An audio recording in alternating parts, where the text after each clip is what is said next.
กินน้ำตกหมูน้ำกันเด้อทุกคนเฮ็ดเองทุกคนแซ่บทุกคนน้ำตกหมูทุกคนพักกินกับทุกคนแซ่บๆน้ำกันเด้อทุกคนเตรียมถาดแซ่บๆทุกคนมากินข้าวน้ำกันทุกคนเบอร์เกอร์ก็ไปกันสวัสดีพบกับรายการชินาข้าวน้ำกันเด้อทุกคนลาบหมูทุกคนน้ำตกหมูทุกคนแซ่บๆน้ำกันแซ่บน้ำกันเด้อทุกคนข้าวน้ำกันทุกคน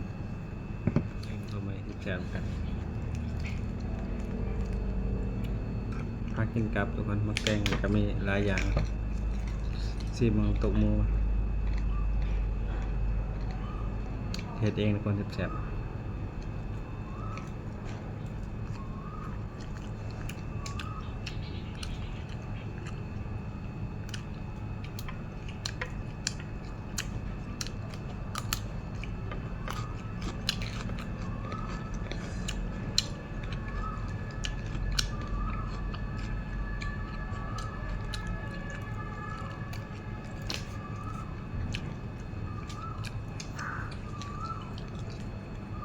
แซ่บทุกคนทำตกหมูทุกคนแซ่บเฮ็ดเองทุกคนมื้อนี้ข้ามกันเด้อทุกคนตอนบ่าย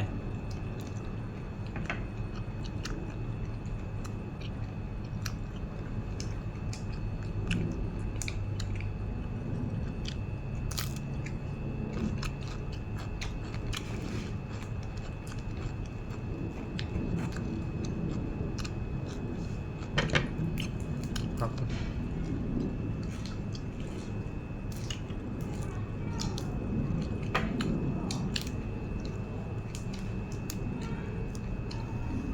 พากินกับทุกคน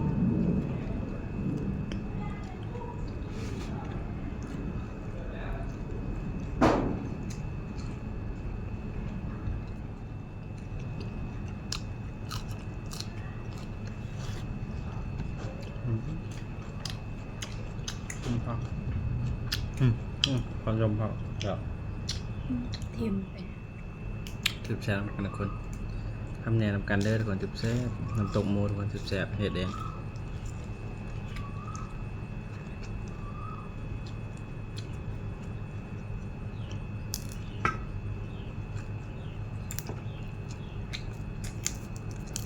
เอาว่าใคร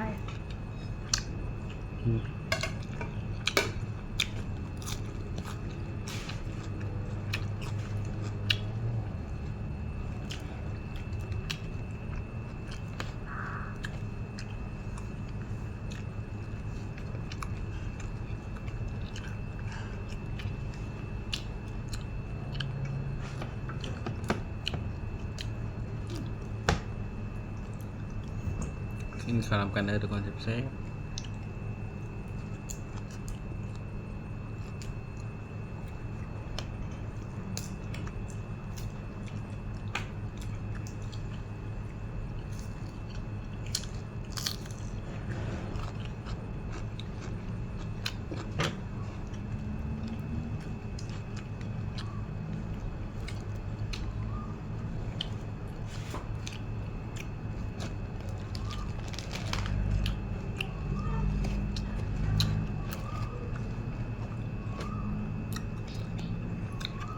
สืบแซ่บนำกันเด้อทุกคนฝากกดไลค์กดแชร์กดติดตามให้เป็นกำลังใจนะนำกันเด้อทุกคนกินข้าวนำกัน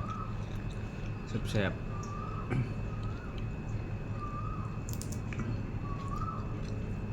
พากินกับทุกคน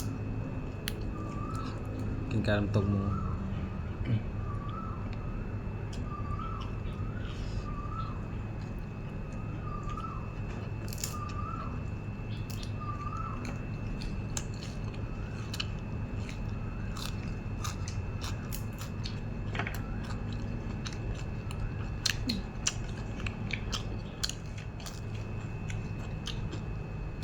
พี่เล่าเอิญออมแกงเนื้อแซ่บนำกันเด้อทุกคนเบิกต่อไปข้าวนำกันเด้อทุกคนน้ำตกหมูทุกคนแซ่บเฮ็ดเองคำแนะนำกันทุกคน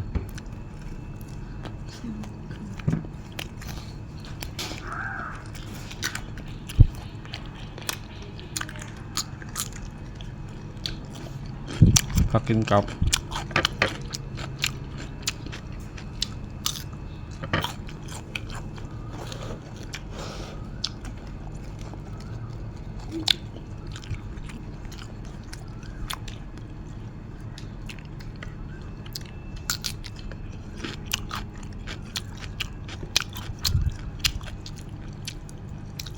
เดี๋ยว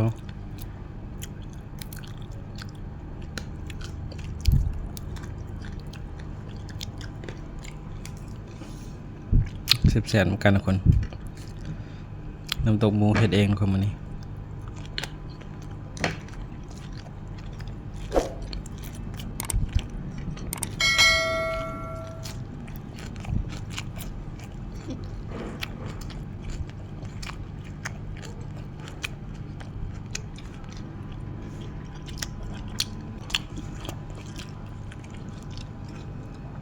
แซ่บแจ๋วครับ และออกดอกแห้งปงในสวนเก่า ข้านำกันเลยทุกคนแซ่บๆคำเนียนำกันนะคนน้ำตกหมู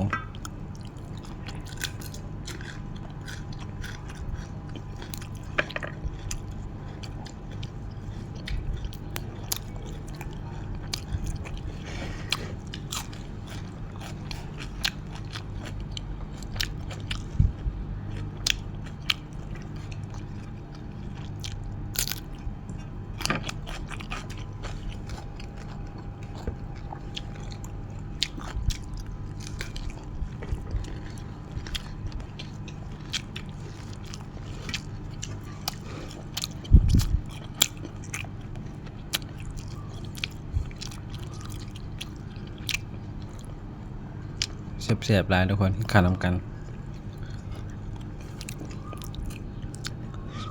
ตกหมูทุกคนคำเนียนำกันทุกคนแซ่บๆ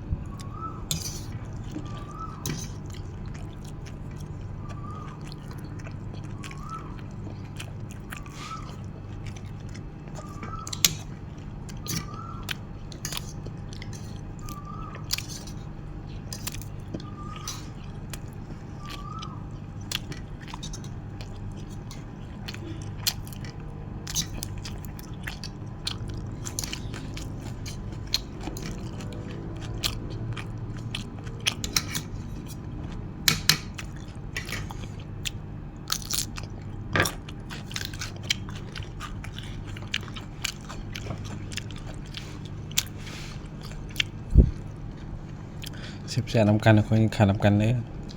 เมื่อวานทั้งในทั้งต่างประเทศเมื่อของแต่ละฝั่งลาวคนข้านำกันเลยแซ่บๆน้ำตกหมูเฮ็ดเองทุกคนพากินกับทุกคนแซ่บๆ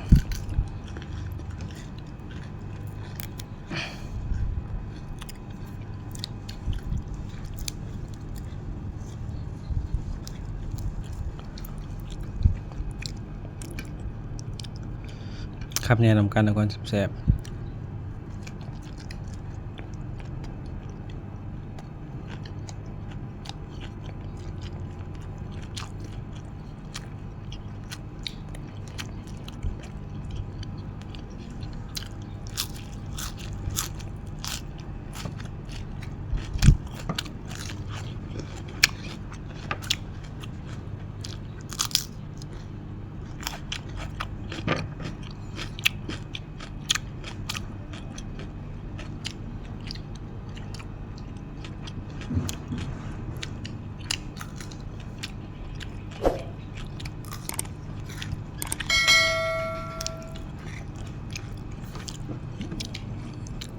ขอตัวลงก่อนแล้วเจอกันคลิปหน้ากับสบายดีสวัสดีทุกคนบ๊ายบาย